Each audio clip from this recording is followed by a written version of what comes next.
대상 영속성은 보이지 않더라도 어딘가에는 존재할 것이라고 믿는 능력. 이런 능력은 이후 인지 발달에도 많은 영향을 미친다. 아기들에게 대상 영속성의 개념이 있는지를 알아볼 수 있는 간단한 실험이 있다. 공이 굴러갈 수 있는 레일을 만들어 놓고 공을 굴렸다. 아이들은 공의 이동에 따라 시선을 맞춰가며 좋아하거나 공을 잡으려는 반응을 보인다. 이와 같이 아이들에게 공이 움직이는 경로를 충분히 파악하게 한 후 이번엔 레일의 중간을 가려 아이들이 공의 이동을 보지 못하게 했다. 이때 아이들은 과연 어떤 반응을 보일까?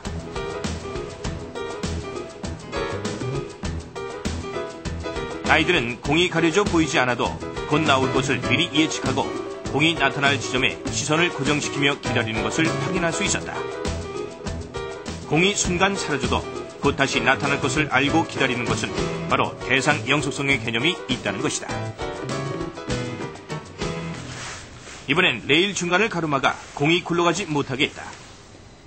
그리고는 아이들에게 공이 판에 막혀서 굴러가지 않는다는 상황에 익숙해지도록 공을 만지고 놀 수 있게 했다.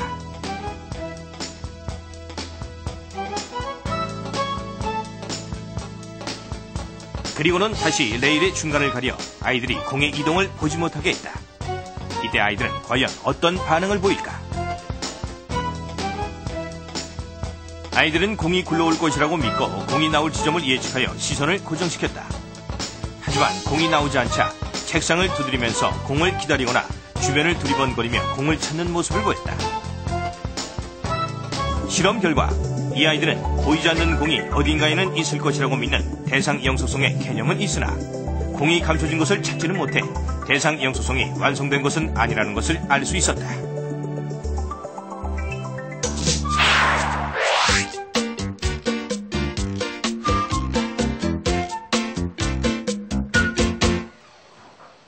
제작진은 아이들을 대상으로 숨겨진 물건을 찾을 수 있는 능력이 언제 생기는지를 알아보기 위해 또 다른 실험을 했다.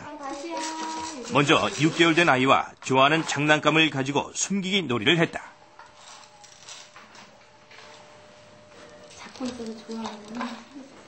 장난감을 숨기기 판 위에 올려놓고 판을 돌려 숨겼을 때 6개월 된 이 아이는 과연 장난감을 찾을 수 있을까? 이 아이는 판 뒤에 숨겨진 장난감을 찾지 못하고 계속 책상 주변을 두리번거리며 장난감을 다른 곳에서 찾으려고 했다. 장난감이 어딘가에는 있을 것이라고 알고는 있지만 장난감을 찾아내지는 못했다. 그렇다면 12개월의 이 아이는 숨겨진 물건을 찾아낼 수 있을까?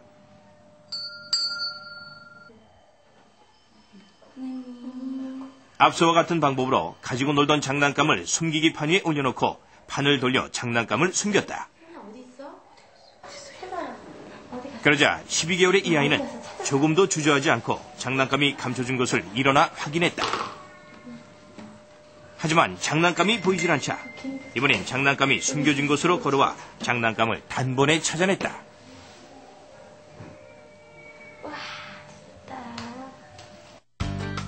결국 6개월의 아이는 완전히 숨겼을 때 찾아내지 못하며 돌이 지난 아이는 장난감이 숨겨진 위치를 추적하여 장난감을 찾아낼 수 있는 능력이 있다는 것을 확인할 수 있다. 그렇다면 조금 더 자란 15개월의 아이들은 물건의 위치를 바꿔 숨겨도 찾을 수 있을까? 또 다른 실험을 했다. 잊어버리다. 여기 보세요. 선생님이 장난감을 오른손에 숨기고 아이가 찾는 것을 두서너 번 반복하다가 아이가 보는 앞에서 장난감을 손으로 가린 채 반대편 보자기 밑에 다시 숨겼다. 말이 어디 갔을까?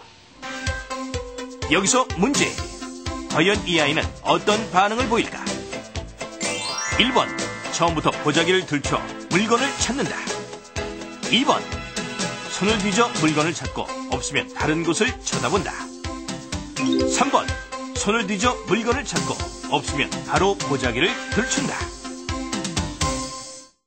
15개월 된 아이를 이제 실험을 해봤는데요. 네. 아니, 아이들이 난 뭐 깍꿍놀이 이런 거 있잖아요. 네. 되게 시시하잖아요. 근데 그게 왜 재미있어 하는지 이제 이유를 알겠네요. 왜 우리 어른들이 마술놀이 좋아하듯이 아이들이 까꿍놀이를 좋아한 거네요. 예, 참 신기해요. 예. 저 선생님, 그렇다면 아까 뭐라고 했죠? 대상 영속성. 말이 좀 어려운데요. 네. 대상 영속성에 대한 개념을 좀 정확하게 설명을 해주시고, 그게 왜 중요한 건지 설명 좀 부탁드리겠습니다. 여러분 오늘 아침에 나오시면서 물건들 필요한 거 찾으셨죠? 네. 그럼요. 그러니까 보이지 않더라도 어딘가 있을 거다 이렇게 생각하면서 그걸 찾아가지고 사용했을 겁니다. 예. 이처럼 물건이 눈에 안 보이더라도 그것이 계속 어딘가에 존재한다는 거를 생각할 수 있는 능력을 대상 영속성이라고 이제 하는 겁니다. 예. 근데 이제 아이들이 한 4개월쯤 된 아이들 있잖아요. 그러면은 이렇게 자다가 깰 때 있죠. 낮잠 자다가. 네네. 그래서 깨도 이렇게 엄마 찾지 않고 손이나 만진다든지 천장 보면서 잘 놀아요. 근데 한 7개월쯤 된 아이들이 되면은 엄마를 막 찾죠. 그리고 울고 쫓아 나오고 이제 이러거든요. 그래서 이제 엄마들이 이상하다 이렇게 생각을 하시고 하여튼 100일 전에는 얌전하게 순하더니 100일 넘으니까 애들이 까다로워지고 보챈다 이렇게 이제 걱정도 하시고 불평도 하시는데 이제 이거는 사실은 기뻐하셔야 될 일이에요. 이제 왜 그런가 하면은 이거는 이제 엄마에 대한 이제 애착이 이루어졌다는 얘기거든요. 기본적으로. 그래서 이제 엄마를 찾는 건데 그러면은 애착은 어떻게 해서 이루어지느냐 하면은 대상 영속성이 발달해서 아직 완전하지는 않지만 어느 정도 발달해서 인식하기 때문에 엄마하고 애착이 될 수가 있다는 그런 게 되고요. 그래서 이제 그런 엄마를 찾는 거는 인지 발달의 한 지표 내지 증거가 되는 거거든요.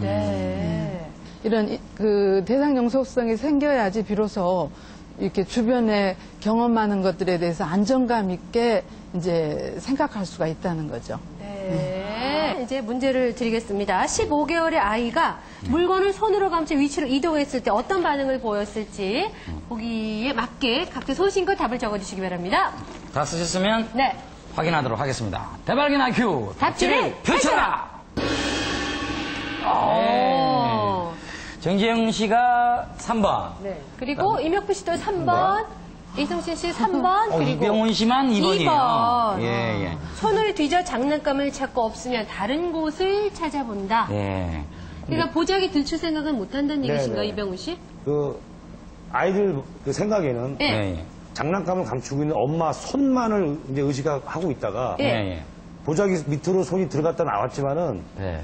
계속 손밖에 생각을 안 한다고 생각하거든요. 예. 거기까지가 한계라고 생각을 하고. 아까 12개월 된 네네네. 애기가 물건을 찾는 능력은 확인이 됐어요. 그죠? 근데 15개월인데 아무튼 엄마의 손만을 볼 것이다. 먼저 양손을 다 이렇게 들춰볼 것 같아요. 해보고 없으면 다른 데를 찾는다. 예, 보자기 그것도 안까지는 미쳐. 네네. 나머지 분들은 보자기 보자기를 안까지 들친다. 다 들친다고 생각합니다.